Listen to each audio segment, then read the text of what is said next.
Luto tayo. Sa akin kasi guys, para hindi masyado mapisik. Oh. Pinapatay ko muna yung kalan. Yan, pinapatay ko muna yung kalan. Pinapatay ko muna yung apoy. Para hindi ako matalsikan ng mantika. Ayan. Tapos, lagyan natin ulit. Para hindi po tayo matalsikan ng mantika.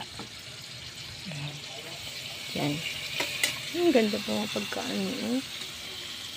Kasi mahirap pag masakit kasi pag matalsikan ka ng mantika. Ang ginaganyan po para hindi tayo matalsikan. Tapos, lagyan ko ng ganyan. Bago sika para buhayin yung iyan kapyute.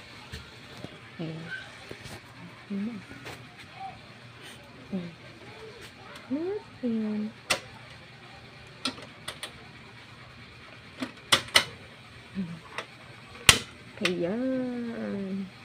Nakita na din. Yan lang po. Para hindi po tayo matalsikan ng mantika.